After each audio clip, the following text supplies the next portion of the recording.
मेरा सीधा सवाल, धनकर को धक्का क्यों मारा भाजपा? हम 33 देश घूमकर आ गए, लेकिन ऑपरेशन सिंदूर के समय हमारे साथ कौन देश खड़ा था? क्यों ऑपरेशन सिंदूर के बाद सुरक्षा परिषद की अध्यक्षता पाकिस्तान को चली जाती है? कल से संसद का मानसून सत्र शुरू हुआ। मानसून सत्र के पहले जो एक परंपरा रहा है कि माननीय प्रधानमंत्री जो लोकसभा के नेता होते हैं वो संसद के बाहर जो संवाददाता है, जो पूरे देश को संसद की कार्रवाई से अवगत करवाते हैं, उन तक सत्र के शुरुआत में जो सरकार का जो मंशा होता है उससे अवगत करवाते हैं। उसी क्रम में उन्होंने कल कहा कि ये मानसून सत्र नहीं, यह विजय उत्सव है। तो पूरे विपक्ष के साथ साथ आम लोगों को, हम लोगों को भी ये लगा कि सरकार की पहली प्राथमिकता है कि हमारी पराक्रमी सेना ने जो ऑपरेशन सिंदूर चलाया पहलगाम हमले के बाद, उस पर चर्चा से ही सदन शुरू होगा, सत्र शुरू होगा। और जो विदेशी ताकत है जिसके खिलाफ, चाइना के खिलाफ हमारे देश के सेना के उप प्रमुख ने ये दावा किया था कि हमें 3 दुश्मन से एक साथ लड़ना पड़ रहा था, जिसमें पाकिस्तान के साथ साथ चाइना था और तुर्की भी था। तो उस पर भी बातें आती और अमेरिका के जो राष्ट्रपति है वर्तमान में और हमारे प्रधानमंत्री जिनको सबसे प्रिय मित्र बोलते हैं, डोनाल्ड ट्रंप साहब, जिनकी आगवानी में वो अहमदाबाद में इतना बड़ा जलसा करते हैं कि उसके बाद कोरोना फैलता है। आप लोगों को याद है 2020 का, और गुजरात में महामारी होती है और वही ट्रंप अपने देश में वाशिंगटन में बैठकर व्हाइट हाउस में कहता है कि my first love is Pakistan, I love Pakistan. और उसके जो जनरल है, जो उनके जो सेना प्रमुख है, फील्ड मार्शल मुनीर को बुलाकर लंच करवाते हैं और फ़ोन करते हैं हमारे प्रधानमंत्री को कि यदि कनाडा से आप लौट रहे हैं तो यहाँ पर 2 मिनट रुक के खाना खा कर जाइएगा। और उसका खुलासा प्रधानमंत्री 3 दिन के बाद उड़ीसा में कहते हैं कि मैं तो खाना इसलिए नहीं खाया कि भगवान जगन्नाथ ने मुझे बुलाया। तो ऐसे व्यक्ति जब कहता है कि विजय उत्सव है, तो हम लोगों को लगा था कि पहली प्राथमिकता ऑपरेशन सिंदूर, जिसका के बाद 33 देशों में हमारे सांसदों ने जाकर अपनी बातें रखी, देश की बातें रखी, जिसमें सभी दल के सांसद शामिल थे, हमारे पार्टी के भी सांसद थे। तो उस पर कुछ विशेष चर्चा होगी। लेकिन जब कार्रवाई शुरू हुई तो मालूम चला कि पहला जो चर्चा होना है वो होना है जो पोर्ट है जिसमें मालवाहक जहाज समुद्र के तट पर आते हैं, उस पोर्ट का जो पोर्ट ट्रस्ट ऑफ इंडिया के पास उसका सर्वाधिकार है, उसको डायरेक्ट करते हुए पूरा का पूरा उसको प्राइवेटाइजेशन के तहत अदानी पोर्ट को ही दे देना है। इस पे पहला प्रस्ताव आएगा तो सदन में स्वाभाविक सा स्थिति था कि प्रश्न पूछे गए कि भाई पहला ये बात क्यों नहीं, और तभी मालूम चला कि जब सत्र चल रहा है तो प्रधानमंत्री जी फिर विदेश के दौरा पे जाएंगे 23 तारीख से, लोकसभा में बात नहीं करेंगे, बाहर टिप्पणी करेंगे विजय उत्सव।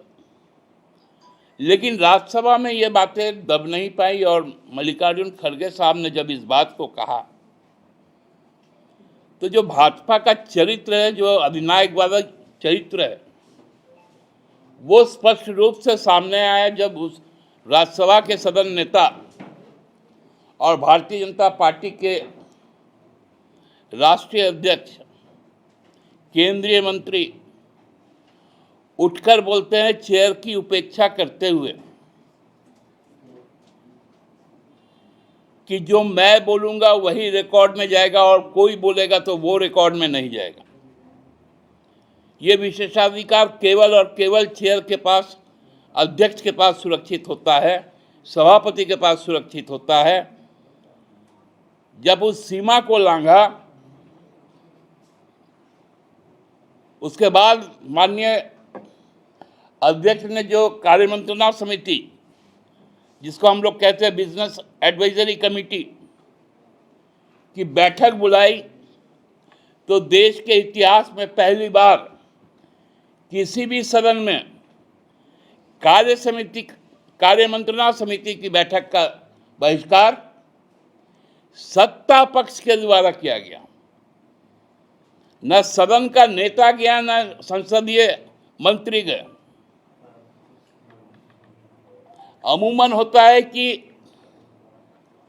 किसी बिंदु पर यदि विरोध है, कार्यमंत्रणा समिति में जाकर लोग उपस्थिति दर्ज करके अपना विरोध करते विपक्ष, और कई बार देखा गया कि यदि विपक्ष और ज्यादा नाराज होता है तो वो नहीं जाता। तब अध्यक्ष परंपरा अनुसार अकेले में विपक्ष के नेता को बुलाकर उनकी बात सुनते।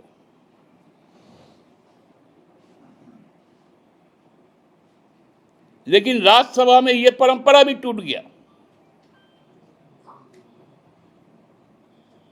और शाम होते होते परिस्थितियां ऐसी बनी कि कल तक के उपराष्ट्रपति रात के 9:30 बजे के बाद पूर्व उपराष्ट्रपति बन गए।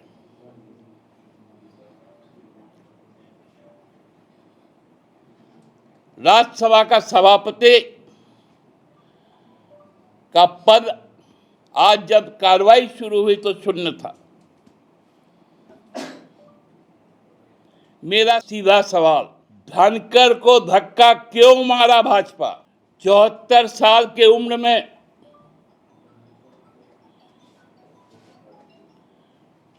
जिस व्यक्ति सरकार के लिए केवल जिया,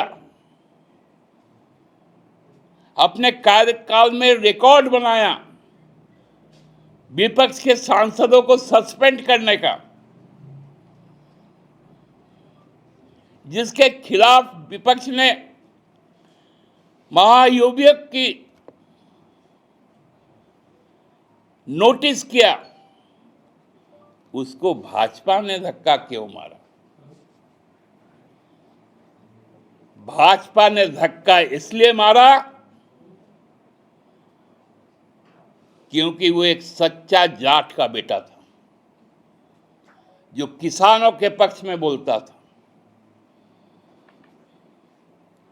वो चाहता था कि क्योंकि जाट समुदाय से लोग सेना में जाते हैं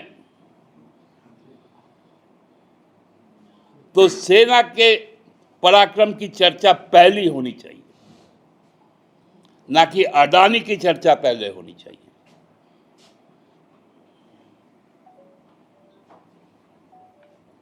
भाजपा बुरी तरह से डर गई है। देश को जिस प्रकार से भाजपा ने गुमराह किया, प्रधानमंत्री ने गलत बयानी की, 24 बार ट्रंप कहता है कि हमने लड़ाई रुकवाई। क्या ये हमारे संप्रभुता पर हमला नहीं है?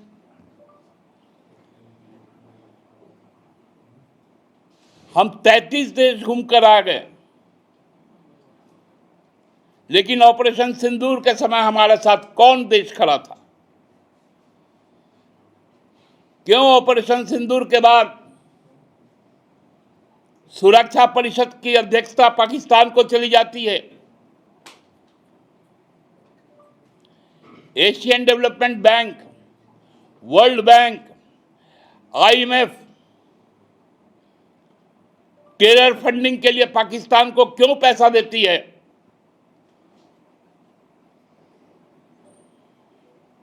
क्यों मुनीर को वहां पर खाना खिलाया जाता है और आई लव पाकिस्तान बोला जाता है और हमारा देश का सरकार चुप रहता? यही तो सवाल था संसद के पास।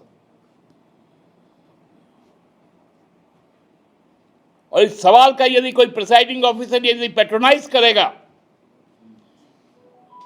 क्योंकि प्रिसाइडिंग ऑफिसर ही एकमात्र वो चेयर है जो विपक्ष का पैट्रॉन होता है, उसका संरक्षक होता है,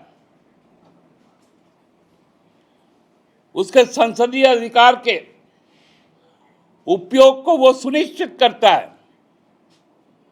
आप उन्हीं को हटा दिए।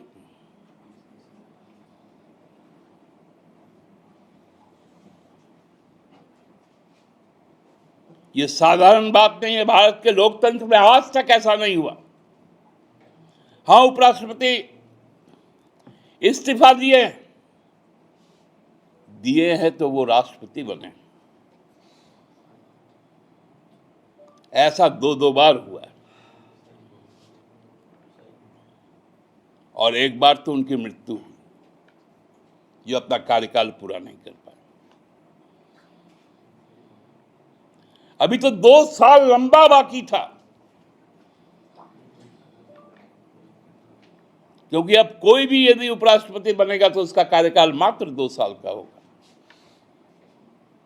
देश का दूसरा नागरिक, पहला नागरिक राष्ट्रपति, दूसरा नागरिक देश का उपराष्ट्रपति, क्या उसका कार्यकाल 5 साल का नहीं होगा? नहीं होगा,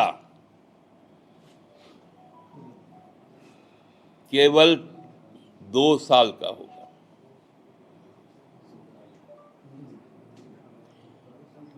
ये कितनी बड़ी संसदीय परंपरा के हत्या पर तुल गई है भाजपा। भारत के संसद के आत्मा को कुचल कर रख देना चाहती है भाजपा।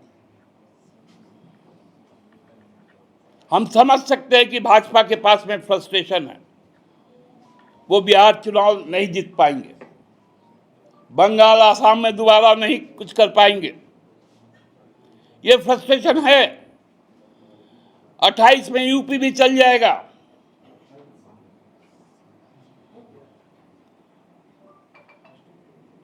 चौहत्तर साल के बाद यदि धनखड़ जी को हटाते हैं तो 75 के बाद तो मोदी जी को भी हटना होगा, भागवत जी को भी हटना होगा इसी सितंबर माह में। ये फ्रस्ट्रेशन है कि जो 2 साल से अपने पार्टी का अध्यक्ष नहीं खोज पा रहा है, तो झलझलाहट आप में है। 140 करोड़ लोगों पे क्यों उतार रहे हो? आप असफल हो, अपनी असफलता को मान लो। पहलगाम के 4 आतंकवादी नहीं पकड़े गए, मारे नहीं गए। संसद सत्र के 3 दिन पहले वहां का लेफ्टिनेंट गवर्नर मनोज सिन्हा जी कहते हैं कि जिम्मेवारी मेरी थी। तो जिम्मेवारी यदि आपकी थी तो आपने इस्तीफा क्यों नहीं दिया? धनखड़ जी से इस्तीफा क्यों दिलवा दिया?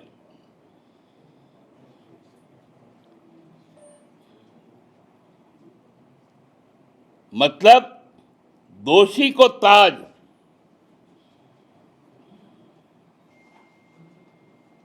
और जो विपक्ष को केवल संरक्षण प्रदान किया उसको गेट आउट। ये सही नहीं है लोकतंत्र के लिए। मेरा वही सवाल, धनखड़ को धक्का क्यों मारा? भाजपा बताओ।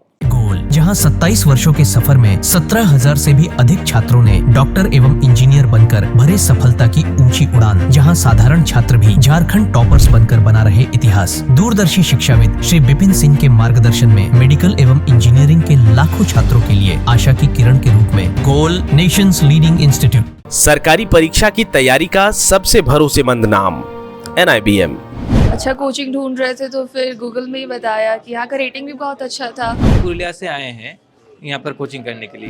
NIBM के बारे में मेरे एक भैया हैं जो पिछले साल ही बैंकिंग यहीं से प्रिपरेशन किए और इस बार IBPS PO में सिलेक्शन लिए। मेरा अभी फाइनल सिलेक्शन हुआ है RRB PO में, उत्तर बिहार ग्रामीण बैंक में। मेरा फाइनल सिलेक्शन RRB PO में हुआ है। बायोम सिर्फ मेडिकल प्रिपरेशन का संस्थान। बायोम से लगातार दूसरी बार नीट UG में 700 मार्क्स पार। 10th पास स्टूडेंट्स के लिए फाउंडेशन कोर्स, 11th पास स्टूडेंट्स के लिए फ्रेशर कोर्स और 12th पास स्टूडेंट्स के लिए टारगेट कोर्स 17 अप्रैल से शुरू हो रहे हैं। कॉल 7360066190 और विजिट बायोम, circular road near women's college and Hinoo, Ranchi. thefollowup.in. Like, share and subscribe. www.thefollowup.in